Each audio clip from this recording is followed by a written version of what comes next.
은퇴를 앞둔 한 건축가가 있었습니다. 건축회사의 사장이 그를 부르더니 은퇴하기 전에 집 한 채를 지어달라고 그렇게 부탁을 합니다.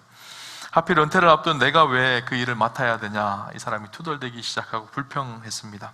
그래서 대충대충 집을 지었습니다. 설계도 대충대충 하고 또 감독도 소홀히 하고 여러 가지 집에 들어가는 재료들도 뭐 그렇게 좋은 재료를 쓴 게 아니라 그냥 대충대충 그렇게 한 거예요. 집이 다 지어졌습니다. 그런데 사장님이 부르시는 거예요. 이 건축가가 가보니까 열쇠 하나를 주는 거예요. 그러면서 사장님이 하는 말씀이, 당신이 건축한 이 집이 우리 회사를 위해서 마지막으로 당신에게 주는 선물이요, 기쁘게 받으시오 하고 그 선물을 주셨다라는 거예요. 건축가가 몹시 후회하였습니다. 이럴 줄 알았으면 정성을 다해서 그렇게 잘 지을 것인데 이런 후회감이 들었다라는 거예요. 그럼 우리 인생은요, 집을 짓는 것과 비슷합니다. 어떤 재료와 또 어떻게 정성을 다하여서 하루하루를 하나님 앞에 최선을 다해서 살아가느냐에 따라서 우리가 거할 영원한 하나님 나라의 집이 있죠. 우리가 오늘 이 땅에서 살아가는 이 삶이요, 우리가 살아가는 영원한 하나님 나라, 그곳에 있을 영원한 집에 우리의 많은 재료들을 올려보내는 일이기도 한 것이죠. 오늘 우리가 최선을 다해서 열심으로 하나님 앞에 진실하게 살아가고 하나님 앞에 섰을 때 저와 여러분의 인생이요, 결코 후회 없는 인생이었으면 좋겠다라는 생각을 해봅니다. 지혜로운 사람은 어떤 사람인가 하면요, 끝이 있다라는 사실을 알며 그날을 열심히 준비하며 살아가는 사람들이에요. 지혜로운 학생들은요, 시험 볼 때가 있다, 기말고사 때가 있지. 그래서 오늘부터 열심히 하루하루 최선을 다해서 열심히 공부하는 사람들이에요. 그러면 기말고사에 좋은 열매와 결실이 있겠죠. 그런데 어리석은 학생들은 어떤 학생이죠? 아직 시험 멀었는데 놀지, 그렇게 대충대충 삽니다. 그런데 진짜 시험이 닥치면 그때는 이제 그 시험을 망하게 되는 것이죠. 우리 인생도 마찬가지입니다. 우리 인생에 연습 게임이 없어요. 시험은 한번 잘못 보면 다음에 또 보면 되지만 우리 인생은요, 다음에 다시 할 수 있는 것이 아니에요. 한 번밖에 없습니다. 그래서 우리에게 주어진 하루하루의 삶을 하나님 앞에 후회 없는 인생으로 그렇게 살아가야 되죠. 인생은 요양이 없습니다. 심은 대로 반드시 때가 되어지면 거두게 되어지죠. 뿌린 대로 거두는 것이 우리의 인생입니다. 마지막 하나님 앞에 섰을 때, 심판대 앞에 섰을 때 하나님께서 우리의 인생을 보시고 아름답게 인정한다면 얼마나 우리의 인생이 참 멋진 인생이었을까요? 그런데 하나님 앞에 섰었는데 책망받고 내가 살아온 인생이 후회된다면 그 인생이 얼마나 불행한 인생일까요? 불행한 사람은요, 그런 사람이에요. 내 인생을 돌아보면서 후회만 가득한 사람들. 그죠? 오늘 성경에 보면 진짜 후회하는, 영원한 후회 속에 갇혀있는 그런 절망의 사람 한 명이 나옵니다. 바로 부자이죠. 이 부자는요, 하나님 없이 살다가 지옥에 간 사람입니다. 권세의 자색옷과 영화의 베옷을 입고 호화롭게 연락하며 즐겁게 그렇게 인생을 즐겼던 인생이에요. 성경에 보니까 19절에 호화롭게 즐기더라 이렇게 기록을 하고 있는데, 이 호화롭게라는 말은 사치스럽게 라는 말이에요. 그리고 즐기더라, 이 말은요, 헬라어로는 유프라이노메노스라는 단어인데, 이 단어는요, 세속적인 정욕적인 즐거움에 빠져 있다라는 의미입니다. 그는 자기가 가진 부로 자기의 욕망과 욕심을 채우며 세속적인 삶을 살고 그 속에서 누려지는 즐거움과 기쁨에 도취되어서 살았던 인생이 바로 이 부자의 인생입니다. 반대되는 인생이 있었습니다. 나사로입니다. 이 나사로는 거지였죠. 나사로의 이름의 뜻이 무엇인가 하면요, 하나님께 도움을 얻는 자라는 뜻이에요. 이 나사로는 특이하게 부자는 이름이 안 나오잖아요. 나사로의 이름을 명시하고 있어요. 그 말은 나사로가 이 땅에 가난하고 힘들고 어렵게 거지로 살았습니다. 그 인생이 참 힘들었을 것 같다라는 생각을 해봅니다. 부자의 집 마당 밖에서 거적대기를 깔고 부자가 던져주는 음식을 그렇게 먹으면서 온몸에 병이 있었던 것 같아요. 그러니까 상처난 그곳을 개가 와서 핥아서, 이 부자의 유일한 친구는 아마 그 개가 아닐까. 그 개가 핥아주는 것으로 위로를 받으며 그렇게 살았던 인생이 이 거지의 인생이었습니다. 그런데 죽음이 찾아온 거예요. 부자에게도 죽음이 찾아오고 거지에게도 죽음이 찾아왔습니다. 여러분, 우리 인생 가운데 누구나 다 죽음이 찾아옵니다. 부자도 죽음이 찾아오고요, 거지도 죽음이 찾아옵니다. 중요한 것이 있어요. 죽음이 있고 난 이후에 인생의 반전이 일어났어요. 부자는 지옥에 들어가서 음부의 고통에 들어가서 헤어나오지를 못합니다. 반면에 이 거지 나사로는 하나님의 품, 아브라함의 품 안에서 참된 만족과 안식을 누리게 되어지죠. 이 부자는 후회하기 시작했습니다. 내가 이렇게 살지 말걸, 이런 후회를 하죠. 부자에게 절망적인 아브라함의 이야기가 오늘 본문에 기록되어져 있는데 25절 26절에 이렇게 기록합니다. 아브라함이 이르되 예 너는 살았을 때 좋은 것을 받았고 나사로는 고난을 받았으니 이것을 기억하라. 이제 그는 여기서 위로를 받고 너는 괴로움을 받느니라. 그뿐 아니라 너희와 우리 사이에 큰 구렁텅이가 놓여 있어 여기서 너희에게 건너가고자 하되 갈 수 없고 거기서 우리에게 건너올 수도 없게 하였느니라. 부자는요 지옥에 들어가서 음부의 권세 아래에서 헤어나올 수가 없었습니다. 큰 구렁텅이가 있어서 이쪽으로 넘어오지도 못하는 그런 상황이죠. 성경에 보면 그래서 이 너무너무 힘들었던 이 부자가 어떻게 하죠? 나사로에게 손가락에 물을 적셔서 내 혀를 서늘하게 좀 한번 해줬으면 좋겠다. 그것이 소원이었어요. 지옥의 특징은 무엇인가 하면요 영원한 절망이거든요. 그가 호소를 합니다. 나사로라도 좀 보내줘서 우리 형제들에게 지옥이 있다라는 사실을 좀 알려주고 이렇게 살면 나처럼 후회하는 인생이 되지 않게 해달라고 그렇게 알려달라고 부탁을 하죠. 27절부터 30절 내용이 그 내용인데요. 이르되 그러면 아버지여 구하노니 나사로를 내 아버지 집에 보내소서. 내 형제 5이 있으니 그들에게 정언하게 하여 그들로 이 고통받는 곳에 오지 않게 하소서. 아브라함이 이르되 그들에게 모세와 선지자들이 있으니 그들에게 들을지니라. 이르되 그렇지 아니하나이다. 모세와 선지자들 하나님 나라에 대해서 이야기하는 많은 사람들이 있으니까 그들을 통해 하나님의 말씀을 듣고 그들이 깨우치고 돌아와야 되는데 아무리 해도 그들이 듣지 않을 것 같은 거예요. 그러니까 나사로라도 보내달라고 그렇게 후회하며 자기의 인생을 고통 속에서 외치고 있는 부자의 모습을 보게 되어지죠. 오늘 부자 영원한 후회 속에 살고 있는 이 부자의 모습을 통해서요 우리가 우리의 인생 한 번밖에 없는 우리의 인생이 어떻게 하면 후회하지 않는 인생이 될 수 있을지 좀 함께 나누면 좋겠다는 생각이 들었어요. 먼저 우리가 후회하지 않는 인생을 살려면요 첫 번째 해야 될 일이 무엇인가 하면 믿음으로 살고 있는지를 점검해 보셔야 합니다. 인생은요 믿음으로 살아야 합니다. 믿음 없이 세상만 쫓아 사는 인생은 전부가 후회스러운 인생이 되어질 것입니다. 이 부자에게는요 하나님이 없었고 하나님을 향한 믿음도 없었습니다.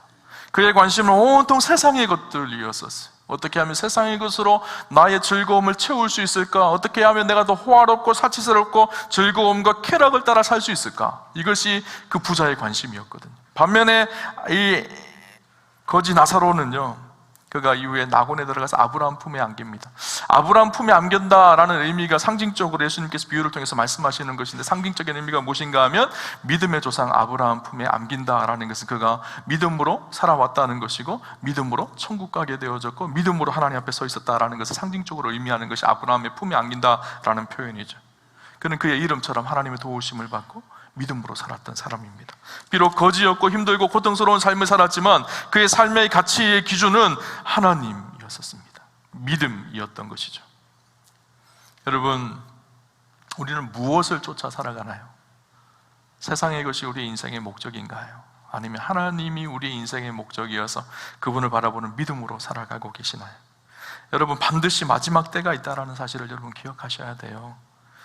여러분, 옷을 입으면 벗을 때가 있고요, 산을 오르면 내려갈 때가 있어요. 명예를 얻으면 명예를 내려놓아야 될 때가 있습니다. 날 때가 있으면 죽을 때가 있는 거예요. 그 죽음 앞에 섰을 때 마지막으로 하나님 보시는 것이 뭔지 아세요? 믿음이에요. 믿음. 그가 믿음으로 살았는지 이것 보시는 것이죠. 인간이 행복하게 살기를 원하지만 행복이 어디에 있을까요? 많은 사람은 돈이 있으면 행복하다고 이야기합니다. 높은 명예가 있으면 행복하다고 합니다. 그러나 그것이 우리에게 진정한 행복을 주지 않습니다. 잠깐의 즐거움과 편안함은 줄지 모르지만 우리에게 완전한 행복을 주지는 않죠. 참된 행복은 어디 있을까요? 하나님을 향한 바른 믿음 안에 있는 거예요. 그 믿음 안에서 진실하게 살아갈 때 우리 안에 참된 행복이 누려지게 되는 것이죠. 여러분, 믿음으로 산다는 것이 구체적으로 어떤 의미일까요? 믿음으로 산다라는 것은요, 매 순간 하나님 의지하며 기도하며 살아가는 것을 믿음으로 산다라고 우리는 이야기합니다. 항상 기뻐하라. 그 다음 뭐죠?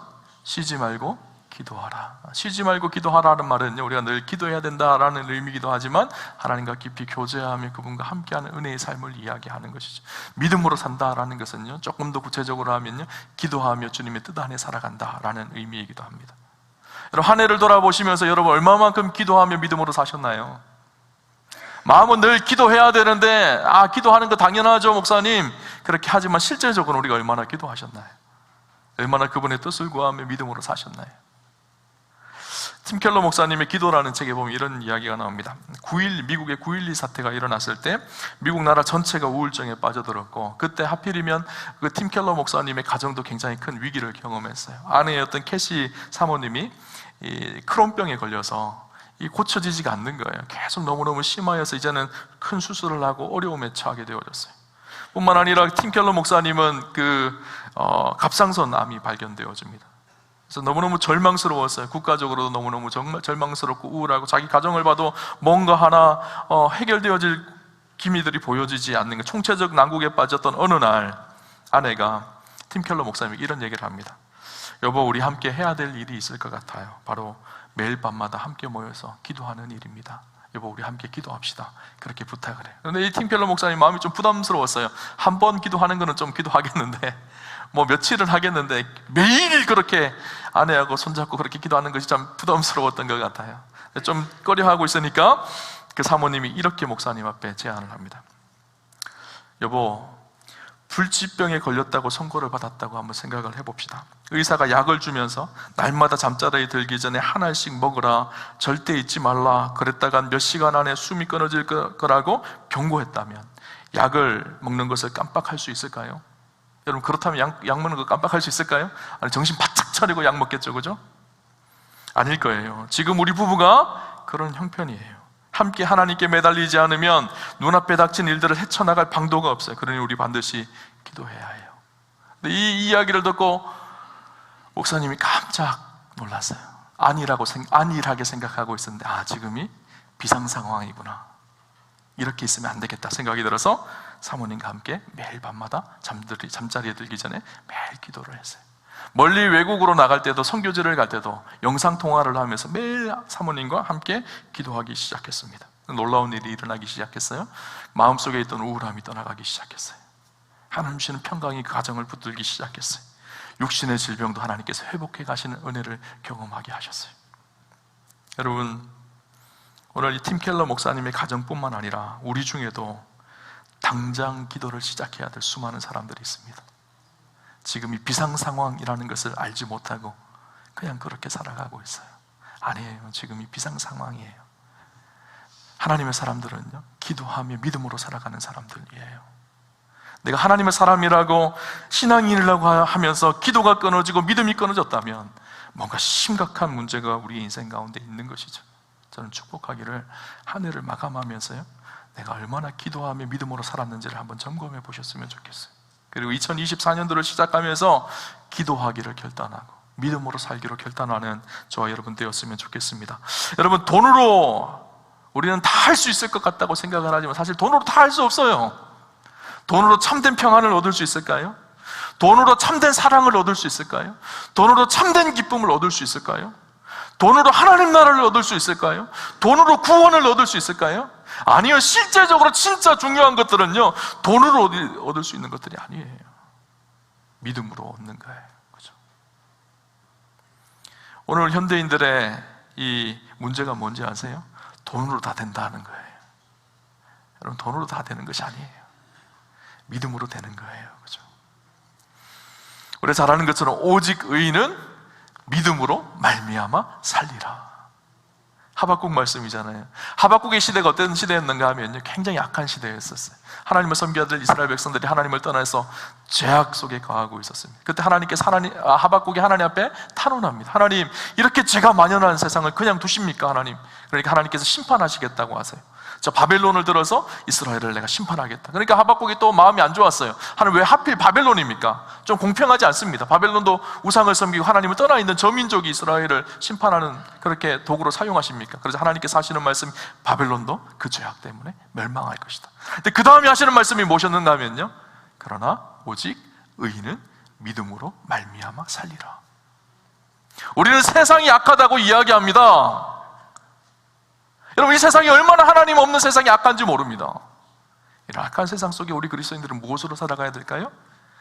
믿음으로 사셔야 돼요. 그렇죠?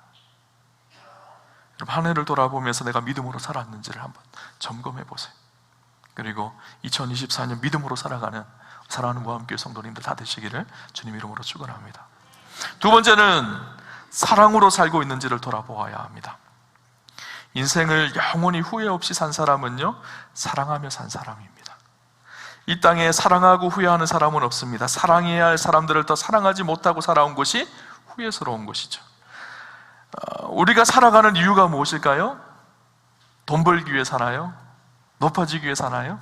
아니에요. 사랑하기 위해 사는 거거든요. 내가 사랑해야 될 사람들을 사랑하기 위해서 살아갑니다. 사랑을 하면서 살아야 산 것이지, 사랑하지 못하고 산 것은요, 세월을 허송세월 보낸 거예요. 하나님의 본질은요, 사랑입니다. 하나님의 사랑을 경험한 사람은 마땅히 사랑하는 거예요. 오늘 성경을 봅시다. 거지 나사로의 삶이 얼마나 사실 힘들었을까요? 이 세상에서의 삶이 굉장히 고달프고 힘들었을 거예요. 당시 로마의 통치 아래서 아마 이 거지 나사로는요, 이 거지의 삶을 좀 벗어나고 싶어서 발부둥 쳤을 거예요. 그러나 사회적인 구조적인 악에 갇혀져서 그것을 벗어날 수 있는 능력이 본인 안에 없었던 거예요. 온몸에 또 병이 들어서 헤어나올 수가 없었던 것 같아요. 그러니까 이 어쩔 수 없이 거지로 살아가는 자기의 삶이 얼마나 힘들었을까요? 몸에 상처가 가득한데 그 상처를 개가 와서 핥아줍니다. 유일한 친구는 동네 개예요. 그 개 친구가 와서 날마다 핥아주면서 그걸로 위로를 받고 살았어요. 얼마나 불쌍한 인생이에요. 반면에 대조되는 인물이 부자잖아요. 그는 굉장히 부유했습니다. 사치스럽게 모든 것을 호화스럽게 자기의 쾌락과 정욕을 위해 살았었어요. 그런데 자기 집 앞에 있는 거지 나사로를 돌아볼 수 있는 동정심 하나가 없는 거예요. 자기 집에 많은 이불일들이 남아 있었을 거예요. 그러나 거지 나사로는 저 집 앞에서 거적대기 깔고 자기 그렇게 내버려뒀어요. 자기 집에는 먹을 것이 풍부하였을 것입니다. 한 번은 정도는 자기 집에 초청하여서 그 음식을 나누고 축복해주고, 아니 그 집에서 일할 수 있는 기회들도 열어주고 좀 돌봐줄 수 있는 길들이 얼마나 많았을까요? 그러나 그에게는 동정심이 없었고 사랑이 없었어요. 부자는 살아있는 것 같지만 사실은 살아있는 자가 아니라 죽은 자였어요. 죽은 사람들의, 영혼이 죽은 사람들의 특징이 뭔지 아세요? 사랑을 잃어버린 사람들. 많은 사람들이 사업과 돈 벌기에 바쁩니다. 그러다 보니까 진짜 사랑해야 될 사람들을 사랑하지 못해요. 진짜 사랑해야 될 자식과 아내를 남편들이 사랑하지 못합니다. 직장 다닌다고 바빠서, 사업한다고 바빠서. 물론 돈도 벌고 열심히 살아야 되죠. 그런데 왜 돈을 버는 걸까요? 사랑하려고 돈 버는 거거든요, 사실. 왜 높은 위치에 올라가려고 할까요? 더 사랑하려고 그곳에 올라가려고 하는 거거든요. 근데 우리는 거꾸로 되어졌어요. 돈이 먼저예요. 높이 올라가는 것이 먼저예요. 하나님께서 우리에게 돈을 주신 이유는요, 그 돈으로 사랑하라고 주신 거예요. 하나님께서 우리를 높은 위치에 세우신 이유는요, 그 위치로 사랑하라고 우리를 그곳에 세우신 거예요. 사랑 없는 돈은요, 우리 인생을 망하게 합니다. 사랑 없는 권력은요, 자신의 인생을 망가뜨리는 권력이 되어지죠. 오늘 우리가 사랑하며 사는지를 점검해 보셔야 돼요. 어느 목사님이 새벽 기도를 마치고 집에 들어왔는데 사모님이 부엌을 엉망진창으로 해놓고 나가시고 안 계신 거예요. 목사님 화가 났어요. 마음이 부글부글 끓기 시작. 아니 집에 있으면서 저 설거지도 좀 해놓고 좀 청소 좀 해놓고 저 온데 막 난장판처럼 부엌을 이렇게 만들어놨어. 막 화가 막 났어요. 잠시 후에 사모님이 들어왔어요. 막 쏘아붙였어요. 아니 집에 있으면서 청소도 안 해놓고 이게 뭐야? 막 그렇게 막 쏘아붙였어요. 그러니까 사모님이 그 얘기를 듣고 화가 났어요.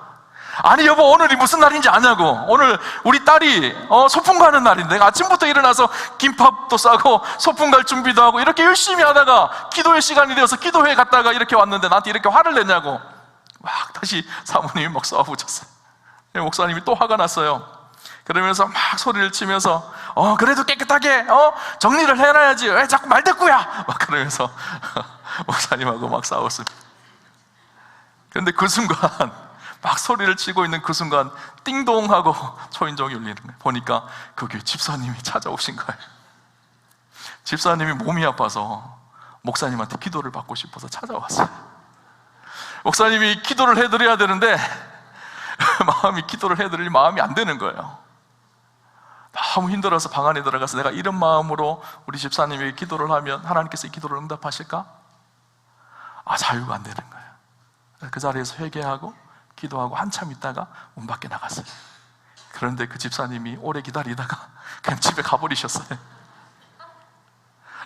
목사님하고 사모님이 후회가 되어졌어요. 우리가 싸운 것 때문에 우리가 마땅히 그 집사님 축복해주고 기도해야 되는데 그 사명을 못한 것에 대해서 후회가 돼서 그 다음날 신방을 가서 죄송하다고 위로하고 예배를 드리고 했다고 합니다. 여러분, 하나님은요, 사랑하는 자를 통해서 일하세요. 내 안에 미움과 분노가 가득한데 어떻게 내가 축복의 통로가 되어서 하나님의 사랑과 은혜가 흘러갈 수 있을까요? 자, 1년에 몇 번씩 설교하기가 참 힘들 때가 있어요. 아내하고 부부 싸움할 때 설교하기가 참 힘듭니다. 제 아내가 저 자리 뒤에서 분명히 제 설교를 들을 텐데 너나 잘해 그렇게 말할 것 같아서 참 마음이 힘들고 어렵습니다. 여러분, 우리 안에 사랑하는 마음이 없는데 어떻게 하나님의 은혜가 우리의 삶을 통해 흘러갈 수가 있을까요? 그렇죠? 하나님 찾으시는 사람이 어떤 사람일까요? 사랑하는 사람 찾으시지 않겠어요? 하나님의 그 사랑을 받고 누군가를 사랑할 수 있는 능력이 있는 사람, 그 사람을 통해 하나님의 사랑을 흘러보내지 않으실까요? 월남전에 참가했다가 귀국한 한 장교가 배 위에서 항구에서 인산인해를 이룬 사람들을 만납니다. 저 밑에서 그 월남 참전병들을 환호하고 축복해주는 많은 사람들이 있었어요. 근데 약속하기를 아내가 남편이 돌아올 때 그 자기를 기다리며 손수건을 이렇게 흔들어 준다고 그렇게 이야기를 했는데 보니까 여자들이 다 손수건을 흔들고 있는 거예요. 아내를 찾을 수 있을까? 한참 고민해서 눈을 탁 돌렸는데요, 바로 자기 아내가 눈에 탁 띄더라는 거예요. 왜 그랬을까요? 사랑하는 사람이 눈에 띄거든요. 사랑하는 사람이 눈에 띌 수밖에 없는 거죠. 제가 이야기를 듣는데 우리 하나님도 그러시겠다라는 생각이 들었어요. 사랑하는 사람, 그 사람들이 하나님의 눈에 띌 겁니다. 하나님 그들을 통해서 일하실 것이고 하나님 그들을 통해서 역사를 이루어 가실 거예요. 우리 하나님의 사랑을 받았으니 우리가 해야 될 일이 무엇인가 하면 마땅히 사랑하는 일이에요. 그래서 요한일서 4장 11절에 보면 사랑하는 자들아 하나님이 이같이 우리를 사랑하셨은즉 우리도 서로 사랑하는 것이 어떠하다고요? 마땅하도다. 우리가 사랑하는 것이요, 이상한 일이 아니라는 거예요. 그리스도인들이 사랑하는 일은요, 이상한 일이 아니라는 거예요. 그리스도인들이 용서하는 일은요, 이상한 일이 아니라는 거예요. 그리스도인들이 품고 사랑하고 안아주고 보듬어주는 일은요, 이상한 일이 아니라 당연하고 마땅한 일이라는 거예요. 그것이 하나님 나라의 백성의 삶의 방식이라는 거예요. 인생의 최대의 실패는 무엇인가 하면 사랑하지 못하고 산 것이 최대의 실패입니다. 인생의 최대의 성공은 무엇인지 아세요? 사랑하며 산 것이 최대의 성공이에요. 대표적인 분이 누구일까요? 우리 예수님이세요. 십자가에 죽으셨습니다. 십자가에 죽기까지 우리를 사랑하셨어요. 그래 십자가에 달리셨어요. 세상적으로는 실패 같았지만 최고의 성공을 거두신 분이 우리 주님이시죠. 스데반 집사님이 돌에 맞아 순교당하는 장면을 여러분 잘 기억하실 거예요. 그런데 순교당하는 그때 그 얼굴이 천사와 같이 바뀌어졌어요. 어떻게 그럴 수가 있을까요? 순교당하는 그 순간 하늘문이 열리고 영광의 보좌에 계신 우리 예수님을 보게 되어지죠.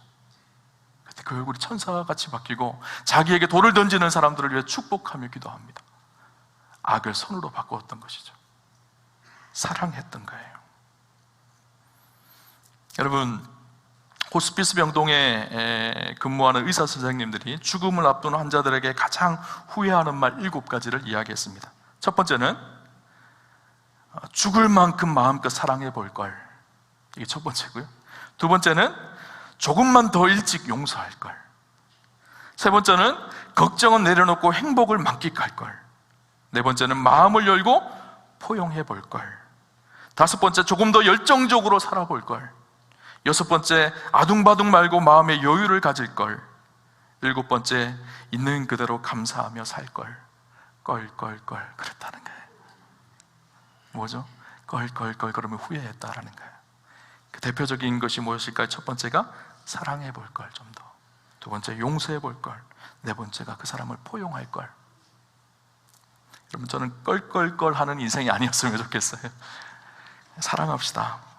목사님 또 사랑하라고 하시네, 매번 하시네. 제가 설교를 매주 하잖아요. 그런데 매주 해도 또 해야 될 이야기가 이 이야기예요. 사실은 매주 하는 이야기로 듣지 마시고요, 좀 우리의 마음에 새기셨으면 좋겠어요. 한 해를 마감하며 우리가 얼마나 사랑했는지를 돌아보고 2024년 진짜로 사랑하는 은혜가 있었으면 좋겠습니다. 우리 우암교회가요, 사랑으로 소문나는 교회였으면 좋겠어요. 우암교회는 진짜 사랑이 많은 곳이야. 우암교회 가니까 정말 나를 사랑해주고 축복해주는 사람. 나를 용서해주고 나를 받아주는 그런 사람들이 너무너무 많은 것 같아. 저는 그것이 제 목회의 소망입니다. 세 번째는요, 소망으로 살고 있는지를 확인해 보셔야 합니다. 이 부자와 나사로의 대조적인 인생관이 나와요.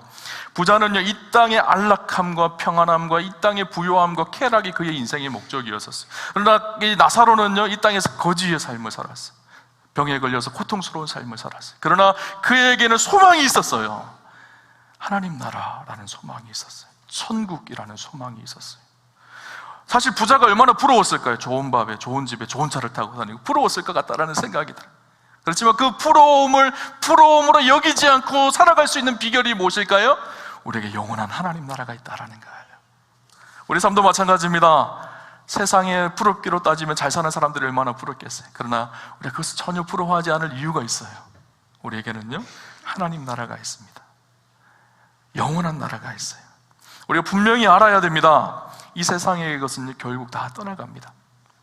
정욕도 떠나갑니다. 명예도 떠나가고 권세도 다 갑니다. 다 변합니다. 결국 이 세상은요, 주님 오시는 그 날에 심판받을 곳이 이 세상이에요. 영원한 하나님 나라가 있다, 성경은 우리에게 이야기를 해주고 있죠. 지혜로운 사람은 어떤 사람일까요? 망하는 나라 바라보며 살아가는 사람이 지혜로울까요? 아니면 영원한 나라를 바라보며 살아가는 사람이 지혜로운 사람일까요? 영원한 하나님 나라를 바라보며 살아가는 사람이 지혜로운 거예요. 우리가 이 땅을 살면서 늘 어디 살까? 어떻게 하면 좀 더 좋은 집으로 이사 갈까? 그렇게 고민하며 살잖아요. 처음에는 월세에 살다가 그 다음에는 전세가 되었으면 좋겠다 그러고, 전세에 살다가 보면 집을 샀으면 좋겠다, 작은 집에서 큰 집이 되어졌으면 좋겠다, 이렇게 생각하잖아요. 그런데 우리에게 영원한 집이 있어요. 하나님 나라. 우리를 위해서 예배해 놓으신, 히브리서의 표현을 빌리면 큰 성이 있다라고 이야기해요. 여러분, 이 땅에서 아무리 큰 집이라고 하더라도 하나님 나라의 큰 성에 비교하면요, 아무것도 아니에요. 저 여러분을 위해서 하나님 나라의 영원한 성을 예비하고 계십니다. 우리 이 땅에서 무엇을 먹을까, 무엇을 마실까 생각하며 살아갑니다. 로마서 14장 10절에 보면 하나님 나라는 먹는 것과 마시는 것이 아니요 오직 성령 안에서 의와 평강과 희락이라. 우리는 이 땅에서 무엇을 먹을까 살아가지만 하나님 안에서 우리는 의와 평강과 희락, 하나님 나라의 열매를 먹어서 풍성하게 살아간다라는 것을 이야기하고 있죠. 우리 세상의 지위를 어떻게 얻을 수 있을까 살아가지만 성경은 뭐라고 얘기하죠? 우리는 택하신 족속이요 왕같은 제사장이요 거룩한 나라요 그의 소유된 백성이라는 거예요. 세상이 비교할 수 없는 위치와 지위가 우리 안에 있다라는 것을 이야기해주고 있죠. 옛날에 한 양반이 있었습니다. 그 집에 머슴 하나가 있었는데 좀 이렇게 바보 같은 머슴이 있었어요. 근데 그 아주 신실하게 예수를 믿고 신앙생활을 하는 거예요. 양반이 봤을 때 참 어리석은 것 같아요. 매일 주일마다 교회를 가서 예배를 드리고 오는 그 모습이 너무너무 어리석은. 그래 하루는 불러서 그렇게 얘기했어요. 야, 너 교회 가면 떡이 나오냐 밥이 나오냐, 네 신분이 양반으로 바뀌냐, 막 그랬어요. 그러면서 하루는 교회 갔다 오는 그 바보 같은 하인에게 지팡이를 하나 주면서 이렇게 얘기했습니다. 야, 너보다 더 어리석은 사람이 있으면, 내가 한 번도 본 적이 없거든, 너보다 더 어리석은 사람이 있으면 이 지팡이를 그 사람에게 줘라. 그러면서 줬어요. 몇 해가 지났습니다. 그런데 이 주인이 병에 걸려서 죽게 생긴 거예요. 그래서 이 하인이 주인에게 문안을 갔습니다. 문안을 가서 그렇게 얘기합니다. 주인님 많이 아프신가요? 그러자 이 주인이 하는 말이, 내가 이제 곧 세상을 떠날 것 같다, 그렇게 이야기를 한 거예요. 어디로 가십니까 주인님? 그러니까 나도 모른다 그러는 거예요. 1년 만에 돌아오십니까? 아니면 10년 만에 돌아오십니까? 언제 돌아오십니까? 아니 지금 가면 영원히 못 온단다, 그렇게 이야기를 한 거예요. 그러자 아니 그러면 영원히 못 오는 그 길을 떠날 준비를 다 해놓으셨습니까? 라고 물었어요. 그러자 아니 어떻게 준비하는지도 나는 모른다, 그냥 영원한 길을 떠나서 갈 것이다. 그러자 이 하인이 이렇게 얘기합니다. 아니 영원한 길을 가시면서 준비를 하나도 못 해놓고 세상에 이렇게 어리석은 바보가 어디 있겠습니까? 하고 그 지팡이를 그 주인에게 다시 돌려줬다고 하는 거예요. 세상 사람들이 그렇게 살아갑니다. 어디로 가는지 모르고 이 땅에만 마음을 두고 그렇게 하루하루를 살아가죠. 우리의 소망은 하나님 나라에 있습니다. 그리스도인들은 그곳에 소망을 두고 살아가는 사람들이죠. 지난주에 저희 교회 윤수영 고사님 소천하셔서 장례 예배를 드렸습니다. 오랫동안 주의 몸된 교회를 충성스럽게 섬기시고 믿음의 어머니로 교회에서 뜨겁게 기도하시고 목회자들을 잘 섬겨주시고 힘들고 어려운 곳에 늘 찾아가셔서 그들을 위로하고 돌보고 귀한 사명을 잘 감당해 장례 예배를 드리는데 예배 때마다 많은 분들이 참석해 주셔서 얼마나 큰 은혜가 되었는지 모릅니다. 그렇게 장례 예배 드리기 전에 제가 그 전주에 이제 권사님이 위독하시고 돌아가실 때가 다가왔다라는 병원에서 소식을 듣고 마지막 임종 예배를 드리러 갔었어요. 갔는데 아직 정신이 있으신데 조금 혼미하시더라고요. 몸이 너무너무 약해지셔서 이렇게 정신이 이렇게 좀 혼미하셨어요. 근데 몇 가지 이야기를 저한테, 권사님 저 알아보시겠어요? 물으니까 저한테 담임 목사님을 제가 왜 못 알아봐요? 그러면 저를 알아보시더라고요. 그러면서 두 가지 이야기를 하셨는데, 첫 번째는 우리 권사님 일찍 남편이 돌아가셨거든요. 힘든 생활을 사셨잖아요.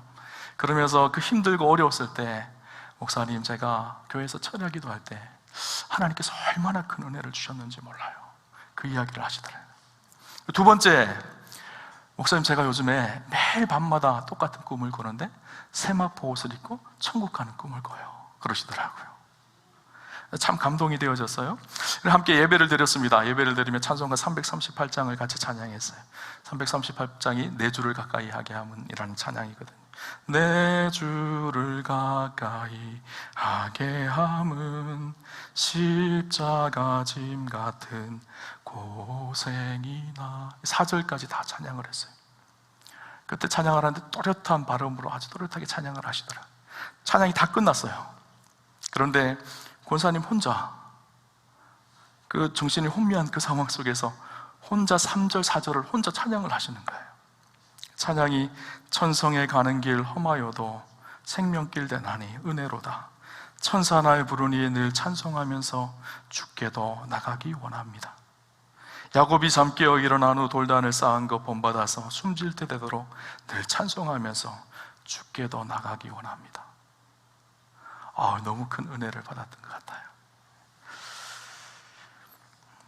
그 마지막 순간까지 천국의 소망으로 하나님 앞에 부름을 받습니다. 우리 권사님. 그래서 제가 돌아가시고 나서 바로 병원에 가니까 그 얼굴을 뵀는데 너무나 평안한 모습인 거예요. 그런 생각이 들었어요. 우리 그리스도인들은요, 그 소망을 가지고 살아가는 사람들이에요. 이 땅의 소망을 두고 살아가는 것이 아니라 우리를 위해서 예비한 저 하나님 나라, 그 길이 힘들고 어렵지만 고달프기도 하지만 그럼에도 불구하고 우리가 세상을 인내하며 승리할 수 있는 비결이 무엇일까요? 사라져가는 이 세상이 아니라 영원한 본향인 하나님 나라가 있다는 사실 때문인 것이죠. 이 소망을 가지고 사는 사람이요, 후회하지 않는 인생입니다. 후회하지 않는 인생은 처음 믿음의 사람, 두 번째 사랑의 사람, 세 번째 소망의 사람이에요. 믿음, 소망, 사랑, 이 삶을 살아가는 사람들이 후회하지 않는 인생입니다. 사도 바울이 데살로니가 교인들을 칭찬하는 장면이 나옵니다. 그들을 칭찬했던 세 가지가 이것이었어요. 믿음의 역사, 사랑의 수고, 소망의 인내였었어요. 하나님 앞에 기억될 것이 무엇일까요? 믿음, 소망, 사랑으로 산 것, 그것이 하나님 앞에 기억되어질 것입니다. 저 여러분의 인생이 하나님 앞에 후회 없는 인생으로 그렇게 살아가는 축복과 은혜가 있으시기를 주님 이름으로 축원합니다.